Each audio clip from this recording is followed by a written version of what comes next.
తమిళనాడులో తెలుగు విద్యార్థుల భవిష్యత్తు ప్రశ్నార్థకంగా మారిందని ప్రముఖ సాహితీవేత్త యార్లగడ్డ లక్ష్మీప్రసాద్ ఆవేదన వ్యక్తం చేస్తున్నారు. జయలలిత ప్రభుత్వం రాజ్యాంగ ఉల్లంఘనకు పాల్పడుతోందన్నారు. 2 నెలల్లో జరగనున్న 10th పరీక్షలను తమిళంలోనే రాయాలని ఆదేశాలు ఇవ్వడం దారుణమన్నారు.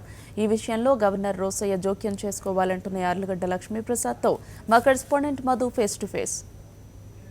తమిళనాడులో భాష అల్పసంఖ్యాకుల పరిస్థితి అత్యంత దయనీయంగా ఉంది. మరో 2 నెలల్లో ప్రారంభం కానున్నటువంటి 10th క్లాస్ పరీక్షల్లో 92,000 మంది పైబడి విద్యార్థులు తమ మాతృభాషలో పరీక్షలు రాయలేని పరిస్థితి. ఇదే అంశం ఇప్పుడు దేశవ్యాప్తంగా చర్చనీయాంశంగా మారుతోంది. ముఖ్యంగా ఆంధ్రప్రదేశ్కు సంబంధించిన విద్యార్థుల పరిస్థితి అత్యంత దారుణంగా ఉంది. ఈ నేపథ్యంలో ప్రముఖ సాహితీవేత్త యార్లగడ్డ లక్ష్మీప్రసాద్ మనతో ఉన్నారు. వారితో మాట్లాడించే ప్రయత్నం చేద్దాం. 1వ తరగతి నుంచి 1వ తరగతి నుంచి 9వ తరగతి వరకు తెలుగుని వాళ్ళ మాతృభాషగా చదువుకున్నటువంటి రాజ్యాంగం ఇచ్చినటువంటి హక్కులు ఉండగా 2006లో ఇష్యూ చేసినటువంటి తమిళనాడు నిర్బంధ తమిళ నేర్చుకునే చట్టం ప్రకారం ఈ రోజున మార్చిలో పరీక్షలు రాసేటువంటి 10th క్లాస్ విద్యార్థుల్ని తమిళ పరీక్ష రాయమని చెప్తున్నది ఒక ఉత్తర్వు ఇష్యూ చేశారు.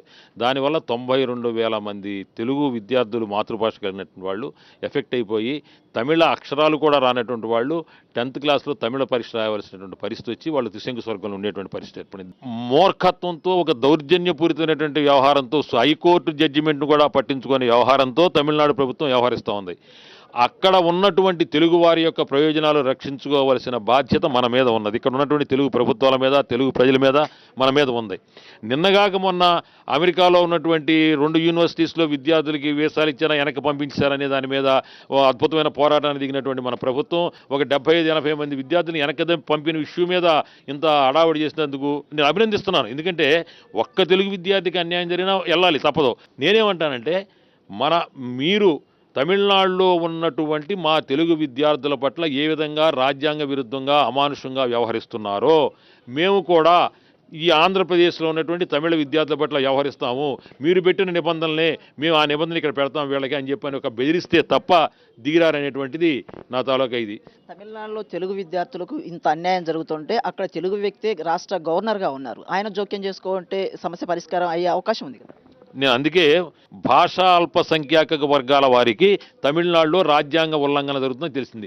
రాజ్యాంగ ఉల్లంఘన జరిగినప్పుడు జోక్యం చేసుకోవాల్సినటువంటి అవసరం రాజ్యపాలకులుగా గవర్నర్ గారికి ఉంది. కాబట్టి నేను పెద్దలు రోసే గారిని సవినయంగా కోరేది ఏంటంటే సమయం ఆసన్నమైంది, ఇక మీరు జోక్యం చేసుకోవాల్సిన అవసరం ఉంది.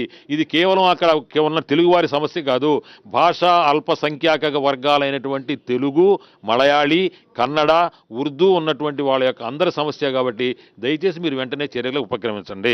మొత్తం మీద ఏదైతే తమిళనాడులో భాషా అల్పసంఖ్యాకుల విద్యార్థుల పరిస్థితి అత్యంత దయనీయంగా ఉంది. ఒక్క తెలుగు వాళ్ళే 92,000 మంది పైబడి ఉన్నారు. అలాగే ఉర్దూ, కన్నడ, మలయాళకు సంబంధించిన వేలాది మంది విద్యార్థులు ఇబ్బంది పడుతున్నారు. కాబట్టి రాజ్యాంగ ఉల్లంఘన జరుగుతోంది. కాబట్టి రాజ్యాంగ సభ్యుడిగా ఉన్నటువంటి రోషయ్య జోక్యం చేసుకోవాల్సిన అవసరం ఉంది. ఆసన్నమైందనేసి యార్లగడ్డ లక్ష్మీప్రసాద్ స్పష్టం చేస్తున్నారు. వీడియో జర్నలిస్ట్ హరితో మధుసూదన్ రెడ్డి, సాక్షి టీవీ, తిరుపతి.